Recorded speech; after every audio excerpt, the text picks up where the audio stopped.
ছাগল বাংলাদেশের রাজনীতির পিছু ছাড়ছে না। অন্তত ৮০ বছর ধরে ছাগল আমাদের রাজনীতির সঙ্গে ওতপ্রোতভাবে বাঁধা। ১৯৪৬ সাল নোয়াখালী দাঙ্গার পর গান্ধীজি এসেছিলেন শান্তি প্রতিষ্ঠা করতে। তিনি নিরামিষাশী ছিলেন, দুধের জন্য একটা ছাগল পুষতেন। একদিন চুরি হয়ে গেল। গান্ধীজি শান্তভাবে বললেন, আমি খুশি যে আমার ছাগল কারো কাজে লেগেছে। সেই থেকে শুরু।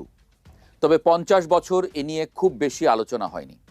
২০০১ সালে বিএনপি ক্ষমতায় আসার পর তখনকার প্রধানমন্ত্রী বেগম খালেদা জিয়া দারিদ্র্য বিমোচনের উদ্দেশ্যে দরিদ্র মহিলা এবং কৃষকদের হাতে হাজার হাজার ব্ল্যাক বেঙ্গল ছাগল বিতরণ করেন।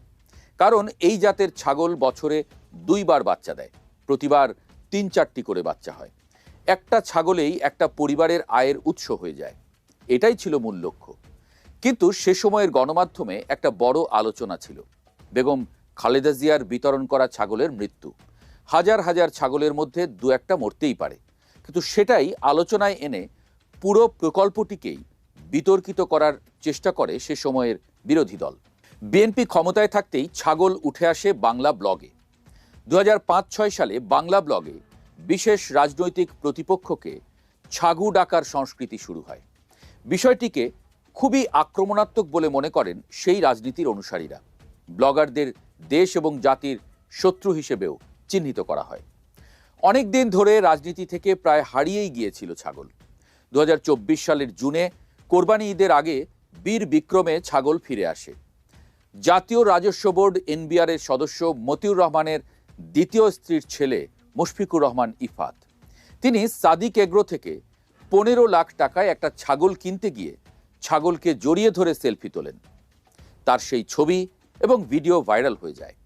দেশের ৪০% মানুষ দারিদ্র্য সীমার নিচে, আর এক সরকারি কর্মকর্তার ছেলে ১৫ লাখের ছাগল কিনছে। তখন কোটা বিরোধী আন্দোলন চলছিল। আন্দোলনের আরেক হাতিয়ার হয়ে যায় এই ছবি। অনেক বিশ্লেষক বলেন, ছাগল কাণ্ডের এই একটা ভাইরাল ভিডিওই শেখ হাসিনা সরকারের পতনের সূত্রপাত করেছে। হাসিনার পতনের পরেও ছাগল নিয়ে বিতর্ক থামেনি। অন্তর্বর্তী সরকারের আইন উপদেষ্টা ডক্টর আসিফ নজরুল তার মিন্টু রোডের সরকারি বাড়িতে ছাগল পুষতেন। অভিযোগ আছে কোটা বিরোধী কয়েকজন ছাত্রনেতা সেই ছাগলটি চুরি করে খেয়ে ফেলেন। পরে তারা আসিফ নজরুলকে নতুন ছাগল কিনে দেন, কিন্তু তিনি সেটা নিতে অস্বীকার করেন। যাদের বিরুদ্ধে অভিযোগ ওঠে তারা পরে জাতীয় সংসদ নির্বাচনেও অংশ নেন।